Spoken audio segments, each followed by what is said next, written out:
I love that song. Good morning. What a great week it was this week. Beautiful weather. You gotta love it. Great, perfect for moving. It was awesome week. We moved a lot of people in the last month. I actually counted it up, 22 people. Those who don't know, we moved here last year. 21 people moved here, and of course, now it's time to get a better location, new homes. And so we moved a lot of people, and of course, crazy things happen when you move. You know, oops, didn't know that would break, that kind of thing. So, but it is awesome. This week also we had the state fair. And of course, you got to go there, and people wear some pretty crazy things there, and strange situations can happen. They have amazing food. Of course, you have the cream puffs that Tracy will provide to anybody if you ask her. And then they have the brats, and then they have everything on a stick. Did you notice that now? Corn. Okay, you've been there. I think. Okay. Pork on a stick, yeah. Pork chop on a stick. Now, I found out they tried new items. They had 66 new items there for food. And one of the items was the bug taco. Did you guys hear about that? And they literally have a taco with real bugs in it. And it looks super nasty. They have all these mealworms in there. They got crickets in there.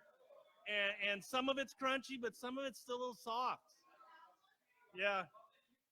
All the nutrients. They have snake soup.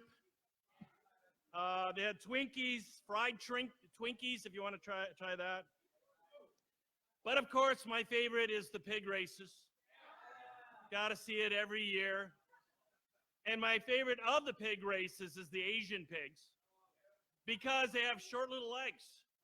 And they're going like this, but they're not moving very fast. And then they take the corner. It's like that. And sadly enough, my pig lost.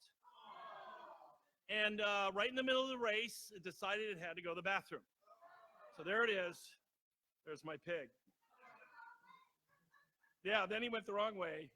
Just not a good situation. But you gotta love Wisconsin.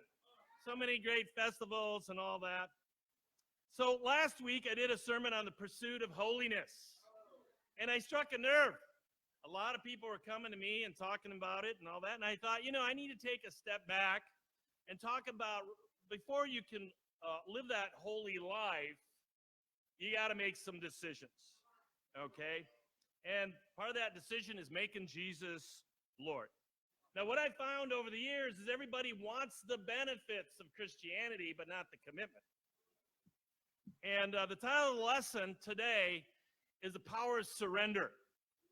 Power of surrender. Now, in the world, the word surrender is a negative thing. You got battles and wars where you surrender, it's a negative thing. But in Christianity, it's a positive thing. I remember when I was a kid, all right, you get into a fight or something like that, or, whatever, and they put your arm behind and they'd say, uncle. You guys remember that? No, never happened to you? All right, that's the surrender. Uncle, that kind of thing. Now, I don't know where that term came from, but we understand from the world that it can be a negative thing. But we also understand there's certain things we must surrender to. If you want to graduate college, you've got to surrender to a few rules. Number one, you got to pay for it. You can't just do it without paying. The other thing you got to do is you got to commit to studying. I know that's foreign for some of you, but yeah, you got to do that, and you got to commit a number of years to it. And if you don't surrender to the rules, guess what? You're not going to get the degree. And a lot of times we just want to cut corners. We want the easy way. That's just in our nature. Now, I remember when I was in high school, way back when, they offered Russian for a language, and I took it. And when I went to college, I thought, oh, maybe I can test out of the first semester. So I wouldn't have to pay that for those credits and so on and so forth. So I went in to take a test, and they gave me the sheet to take the test to see what year I would go into. And man, this thing was so over my head, it was pathetic. And so I just thought, I'm not even going to read this anymore. And it was, fill in the dots with the pencil. Do they still do that? Yeah. Okay, anyways. And I didn't even read it, and I handed in. They're like, oh, that was quick. It's like, and then I got the results back, and for some unknown reason, it was like skyrocket hot. When does that ever happen? And they're like, oh, we can put you in a fourth year Russian. I'm like, no. No, I don't want to do that. But in my mind, I was thinking, wow, I could fight through that last year. All those credits being paid for and all that. I said, no, I'm not going to go through that. I had this vision in my mind, all the pain I'd be going through, where everybody else is probably from Russia, and I'm just, that kind of thing. But there's a common thing, a phrase that says, no pain, no gain. And a lot of us want the simple walk. We want Christianity on our terms. We want give me the hugs, love me, make me feel good. We don't want to have to suffer to change. It's true for other things in life too. So let's say you don't like the rules of your country. I don't like how things are run. Whether you're in China or Russia or whatever, and you say, I don't want to surrender to the laws. Okay, well, what happens? It's not pretty. Either that or just leave, get out, go somewhere else that you'll find that what you want. And sometimes we're just never happy with what we have. And a lot of times we're the ones that create the suffering because we're not willing to surrender. We're very prideful people. We're stubborn. And we suffer for it. Let's go to Luke 14. It's the same with God. And a very challenging passage, very common. Most of us know this. We could probably quote it. Luke 14, starting in verse 25. It says, large crowds were traveling with Jesus. And turning to them, he said, if anyone would come after me, if anyone comes to me and does not hate his father, mother, his wife and children, his brothers and sisters, yes, even his own life, he cannot be my disciple. And anyone who does not carry his cross and follow me cannot be my disciple. Okay, who's Jesus talking to here? Anyone. He says, you want to be my follower. This is what it's going to take. And a lot of times we don't want to surrender to this stuff. We want to do it on our own terms. But Jesus saying, no, these are my terms. You can claim Christianity all you want, but these are my terms. Point number one, surrender your priorities. So what's he talking about here? Hate your father, mother, wife, or what does he mean? And Jesus basically saying, listen, there's a huge contrast about who's number one here. I am your priority, your number one relationship. It's not a question. There's no gray area here. And yet people like to just pull Jesus into other things versus being the center. He's the slice of the pie versus the center of the pie. And Jesus saying, no. It's not going to happen this way. These are my terms. Well, why does he bring this up? Why does he make this such an issue? Because it is an issue. A lot of cultures are focused on loyalty to family. Wasn't my background. My family, as soon as I was 17, I was gone. That's just the way it is. But some cultures, you have to do this or it's death. And Jesus, and back in these days, that was the issue. You had to make family number one over everything and anything. And it became a huge deal. You can see that today even in marriage, where people, now Marshawn, listen up, we're getting married here, right? You're getting married. Marshawn's life isn't going to change at all, is it? No. Oh, oh, man. All right, so he's going to get married. But here's the thing. If he prioritizes family over his future wife, that's going to be a problem. And so we understand it in marriage, but it's got to be the same way with God. And Jesus saying, listen, this is the way it's got to be. Now, he understood also that these are the strongest emotional ties we have. If anybody can pull you away from God, it's the family. Why? Because you don't want to upset the family unit. All right? Jesus saying, hey, if I'm not number one, you cannot be my disciple. Even from the start. He says, you got a decision to make. Now, like I said, Marshawn's getting married here. And let's say in the vows, it says, he says to Samara, I put you above everybody else except for my family. All right? Father, mother, wife, children, even my own self. How's that going to go? It's not going to work. The vows wouldn't make sense. And Jesus saying, this is your vows to me. This is the condition. Well, we want salvation. We want freedom from sin. We want freedom from guilt, but we don't want the commitment. And it's like we're using God. I want a relationship with you for what I can get out of you. I don't want the commitment. Well, maybe this is just a glitch. Maybe this is this is just a paragraph, Jay. What are you talking about? Look in Luke 9. Verse 57.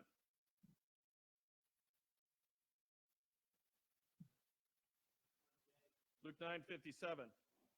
It says, as they were walking along the road, a man said to him, I will follow you wherever you go. Jesus replied, foxes have holes and birds of the air have nests, but the Son of Man has no place to lay his head. He said to another man, follow me. But the man replied, Lord, first let me go and bury my father. Jesus said to him, let the dead bury their own dead. But you go and proclaim the kingdom of God. Still another said, I will follow you, Lord, but first let me go back and say goodbye to my family. Jesus replied, no one who puts his hand to the plow and looks back is fit for the service, the kingdom of God. This is an intense little passage. What does that mean? Does that mean we just trash our family? Is that what he's talking about? Where's the whole love concept in that thing?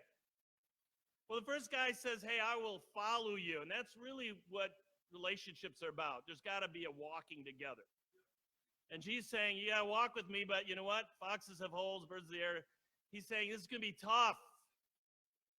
You got to think this through. And see, when you get married, you marry the person's family too. You marry their bills.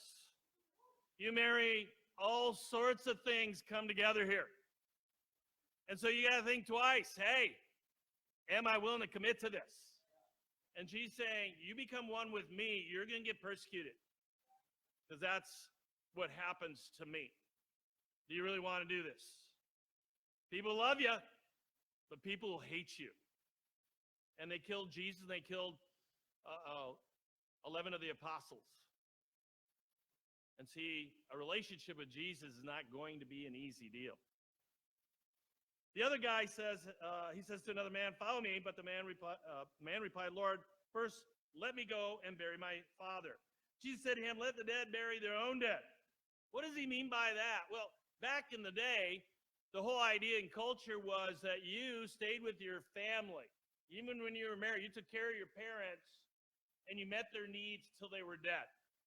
And so in his mind, he's like, okay, wait till my parents die, then I will do this. And Jesus saying, no, it's now. Time cannot be wasted. And then finally, this last guy, I will follow you, Lord, but first let me go back and say goodbye to my family. Jesus replied, no one who puts his hand to the plow and looks back is fit for service to the kingdom of God. Now, if you're a farmer, you understand what he's talking about. If you're plowing a field and you keep looking back, what's going to happen? It's just going to be all over the place. And Jesus is saying, listen, family's going to cause distraction. There's a lot of drama in family, am I right? And you can get sucked into a lot of stuff. And you got to decide, am I going to lead them or are they going to lead me?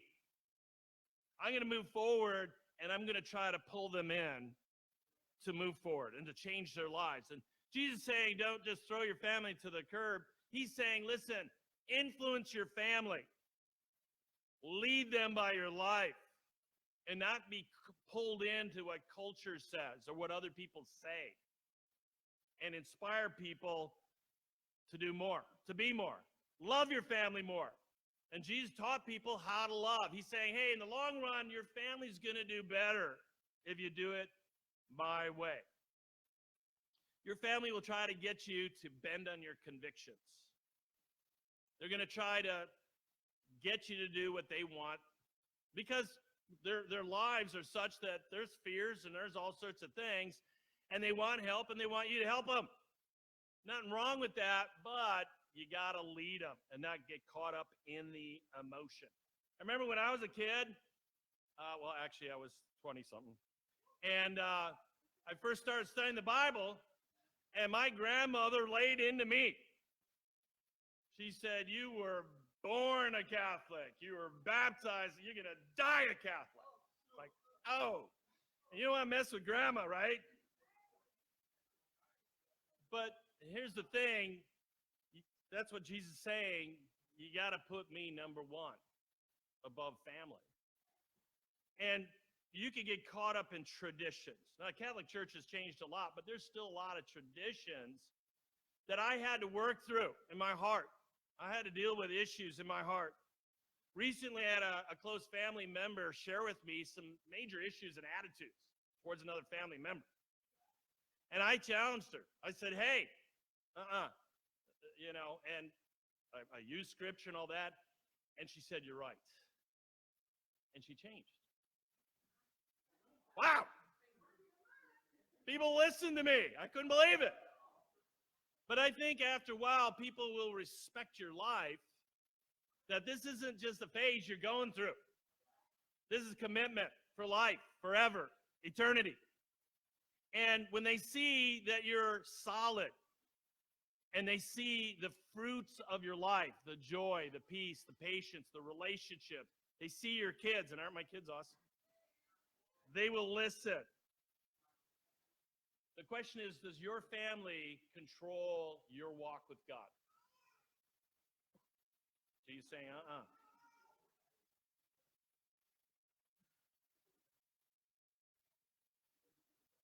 Jesus is going to always bring up priorities in the scriptures throughout the New Testament. And he's saying you got to be number one. Let's look back in Luke 14. Question is, what other things do you prioritize over your relationship with Jesus? Verse 26, we read it. If anyone comes to me and does not hate his father, mother, wife, children, brothers, sisters, yes, even his own life, cannot be my disciple. And anyone who does not carry his cross and follow me cannot be my disciple. What was that cross thing all about? In Luke 9, it talks about denial of self. But there's got to be a death to your old life. And Jesus is saying you can't continue to walk the way you are and have a relationship with me. And it's kind of like Mershawn here. He can't still walk like he's single. Is that right, Samara? Okay, he can't just say, Samara, I love you, but I'm going to be hanging with the boys this week. Now, he might have a new PlayStation or something like that, and he may try to pull her into those kind of things. Not the same with the guys. He's going to have some decisions to make. The buddies will come and go, but she's going to be there till death do we part. And so, love is the opposite of selfishness.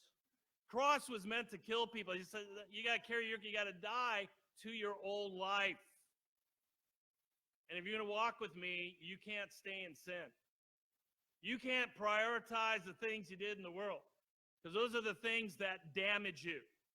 And I'm not going to put up with it. That's Jesus.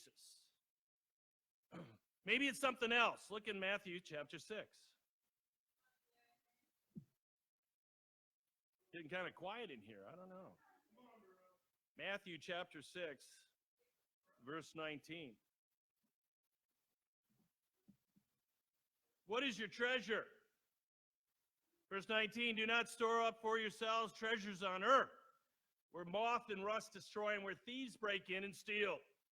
But store up for yourselves treasures in heaven, where moth and rust do not destroy, and where thieves do not break in and steal. For where your treasure is, there your heart will be also. The eye is the lamp of the body. If your eyes are good, your whole body will be full of light. But if the eyes are bad, your whole body will be full of darkness. If then the light within you is darkness, how great is that darkness? No one can serve two masters. Either he will hate the one and love the other, or he will be devoted to the one and despise the other. You cannot serve both God and money. Maybe money's your master. And Jesus is saying you got a decision to make. You can't serve God and money. God has got to be the priority over material things. And a lot of times we try to pull those things together. We try to make it work, and it becomes obvious where our hearts are at. There are tons of stories about people who have destroyed their lives because of money. You don't have to look far to see it happens everywhere. He just kind of lays it out. He really nails it. Where your treasure is, there your heart will be also. Now, he says two things, moths and rust, right? Do not store up for yourselves treasure on earth with moth and rust destroy. To me, moths mean clothes. Clothes. You could have a lot of clothes. People will buy a lot of outfits. They can get consumed with paying a lot of money. Am I right? Now, I want to pick on Shane a little bit here. You know, Shane has big feet. And he used to buy some pretty expensive tennis shoes. Am I right? And now he's married, the disciple, and he can't just buy them Jordans anymore. Wasn't there a new shoe that came out recently? Giannis shoes. Oh, I heard those things are expensive. Now, he's got a choice to make. Buy the shoe or pay the rent. What do you do? All right. You know, I also want to bring up Candace. You know, Candace, my daughter, Candace Shelbrack, she had a scholarship to IIT in Chicago. And it's an expensive school. It's like $41,000 a year. And she went to school there, and she decided, you know, I need to work on my relationship with God. And she wanted to get into this supplemental mission team that we're sending to New York, and she asked, how do you feel about that? I mean, that's throwing away your scholarship. And I was fired up. Because I'm more concerned about her making it to heaven than getting a degree. And I appreciate her heart behind that. She still got a degree, but it says a lot about her heart. Tracy did the same thing. She got a bunch of scholarships for UIC, and she decided to go to LA to help out in Orange County. And see, that's the heart. What is your priority? What are you putting first? God will bless our efforts if we make him a priority in life. Relationship with God needs to be more important than anything else. Have you been able to sacrifice for the relationship with God? When those tough times come, what do? Do you give in to the love of money or your relationship with God? Is it the career? Is it that job offer? What is it that stops you from moving forward? Now, you got the rust thing too. To me, that means cars. All right, now I love cars. Growing up as a teenager, all my friends had the best cars. This is the 70s. I had 3 friends who had different Mustangs. You had the Satellite, you had the Fastback, the Mach 3. I loved it. One friend of mine had a Trans Am. Yeah. I had a 68 Firebird. All right. 3-speed stick, straight 6, overhead cam, quadrijet, 4-barrel. Yeah. It was fast, snappy car. I love that stuff. I had a friend who had a 440 Challenger, a friend who had a Javelin, a Charger, a bunch of Camaros. My brother had a GTO. It was the time. But you know, I decided to go to college. And you can't hang on to those things and go to college. And for me, it was a priority. Even though I loved cars. Then I became a disciple, it's the same thing. Those things are going to rust. Those things are going to get destroyed. There are going to be accidents.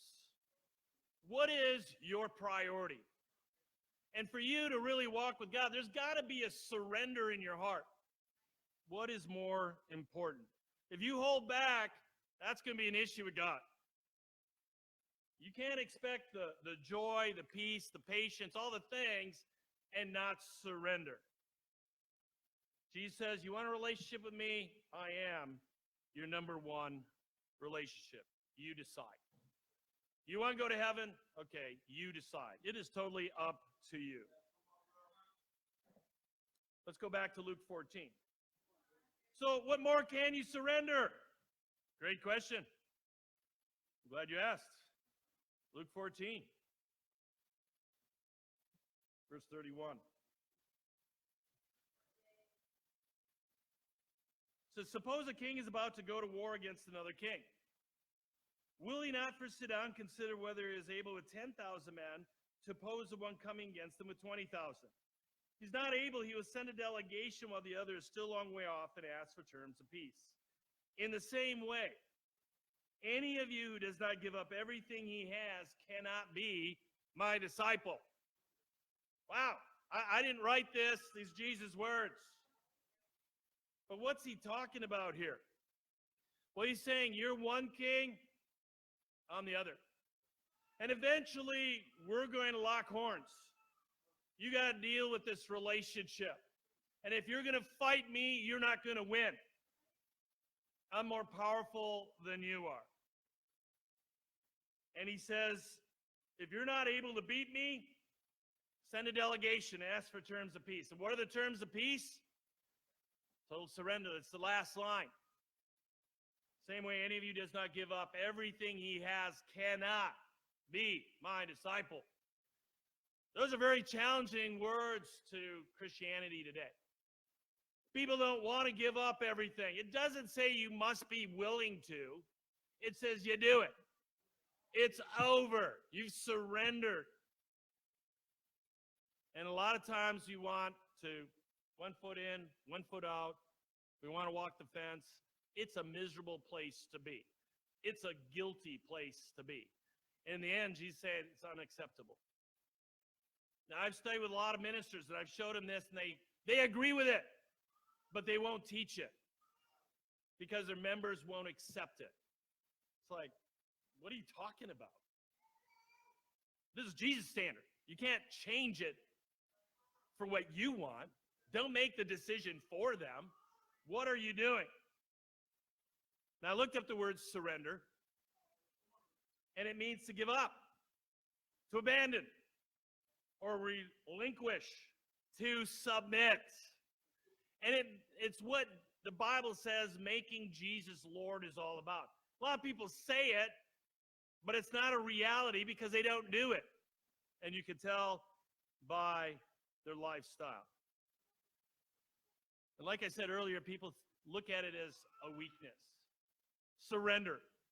And we're prideful people. Like I said earlier, we're prideful. We don't want to give things up. We want to be self-made people. I did it on my own. I did it my way. You guys know that song? And we try to prove our lives that we are a success. And it comes back to bite us. To God, it's foolishness. It's foolish. You either join God's army or you lose in the long run.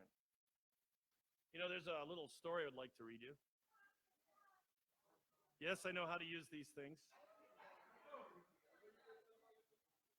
All right, ready? So there was a battleship was on exercise at sea in bad weather.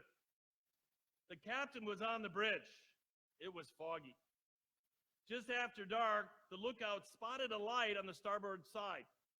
The captain asked if it was steady or moving. The lookout replied the light was steady, meaning that they were on direct collision course with that ship. The captain ordered the lookout signal on the other ship, change your course 20 degrees. We are on collision course. The signal came back, advisable for you to change course. The captain signaled, I'm a captain. Change your course 20 degrees. The response was, I'm a seaman, second class. You had better change course 20 degrees, came his reply. Captain was furious. He sent back, I'm a battleship. Change course. Back came the signal, I'm a lighthouse. Your call. And see, that's the way we can be. We can get angry, stubborn, got to do it my way. And we don't realize what forces we're dealing with. And like the captain, how dare you talk to me that way? You change your course, okay? You know, we're a lighthouse. Good luck with that. And we fight things that we can't win. And it's the same way with God. Question is, what does God have to do to get you to surrender to him? Because he knows that it's the best route, the best plan for you. You do it the way the world tells you to, you're going to suffer. You don't have to take long to see that. And it's all or nothing with God. Now, I have a passage that bothers me. I'm going to be open. All right, 2 Corinthians chapter 4. It's an area that I have a tough time surrendering with. 2 Corinthians chapter 4, verse 16. Paul is writing this to the church in Corinth. And he's talking about they're going through a real tough time. In verse 16, he says, therefore, we do not lose heart. Though outwardly we are wasting away, yet inwardly we are being renewed day by day. For our light and momentary troubles are achieving for us an eternal glory that far outweighs them all. So we fix our eyes not on what is seen, but what is unseen. For what is seen is temporary, but what is unseen is eternal. All right, the part that I have a hard time with is where it says outwardly we're wasting away. All right, I feel it. All right, I'm starting to get gray there. Starting to lose hair. That's a lot of fun. You know, a week and a half ago at midweek, I had my glasses on and I went like that, and my glasses fell apart. And I couldn't read my notes. I couldn't read my Bible. Jocelyn came up with some black tape, wanted to wrap. I said, absolutely not. Shane said, bro, I love you, but that would be my screensaver. It's like, wow. But it was astonishing to me that I just could not read. And I thought, wow, I'm at the mercy of these things. It's ridiculous. Our society fights getting old. All this stuff. They make billions of dollars on stuff to make you look young. To dyeing your hair, doing implants or whatever you got for guys. What are you doing? Botox, billions of dollars. Now, I'm not saying don't do what it takes. I'm saying, hey, try to be healthy and all that kind of stuff. Don't try to advance this thing. I'm not saying, hey, we're just fighting God, just give in. No, that's not what I'm talking about, all right? The problem is when you put your security and your joy in your presence versus your relationship with God. Your eyesight, it's going to go away. Your knees, your knees are going to start going. Your hips, he's already got problems with his hips. Loss of memory. Yeah, start forgetting stuff. We don't like that. I don't like that. Forgetting names, calling people the wrong thing. I do that. It bothers me. I hate it. And I'm not joking. It's a problem. My mom told me, hey, when you're my age, she's 85, she says, just get one good book and one good movie. Because you'll forget it by the time you're done. You just can keep reading it over. Just make sure it's a good book. It's like, great. Thanks for the insight, Mom. And as you see people get older, you see their bodies breaking down. It's just the natural thing. Last Saturday, we went to a funeral. A guy I studied the Bible with in the late 80s, early 90s. And he passed away. Had a heart attack. Went to the funeral, and he had like 7 kids. The older ones remembered Barb and I. But it's a reality. The closer you get to the upper ages, the closer to death you get. And I wonder, God, why do you do this to mankind? Why is it that we go and struggle with all these things? And I'm beginning to understand that it forces us to be humble. We need each other. I had my surgery 6 weeks ago. I needed a lot of help. There's just no way I could have done it on my own. I can't imagine. I couldn't even have made it back home on my own. Even if they let me in the door, I'd have had a tremendous amount of problems without all of your help. But it forces you to ask for help. Now, I mentioned earlier about all the moves that we did. 22 people moved. And I remember the days when I was a Johnny. I was a Victor. I was a Carlos, Levante. I could run around and do incredible things. I don't know how many people I helped move over the decades. I can't do that anymore. And it forces you to have to think different. It forces you to either get negative and down or surrender and say, hey, this is the plan. There's got to be something great about this. There's got to be something God's teaching me to free me up. And it really comes down to being humble. We need each other, and that's God's plan, and we need God. It was interesting, during the move, I was with all the young bucks, right? And we went and got some food, and we're sitting there, and of course they're mocking each other about how weak each other are and all that. And one brother said, hey, you guys know I'm stronger than all of you. And I was just like, oh, that's going to come back to bite him in, 40, 50 years. He's probably thinking, no, I'm going to be just as tough as that. It doesn't happen that way. Anything can happen. Now, the cool thing about this passage in verse 16, it says, we are renewed daily, inwardly. And that is the grace of God. But it's only for those who surrender. You can be renewed every single day. There's a refreshment in knowing God every single day. He says our light and momentary troubles are nothing. He says they are achieving for us an eternal glory that far outweighs everything. He says these are light and momentary. Those guys back then were being persecuted, tortured to death, all these things. We don't have to even go there. And he says it's light and momentary. That's the perspective you can have if you get the big picture. The eternal glory that's ours if we believe, if we're surrendered. And he says, so we don't fix our eyes on the here and now.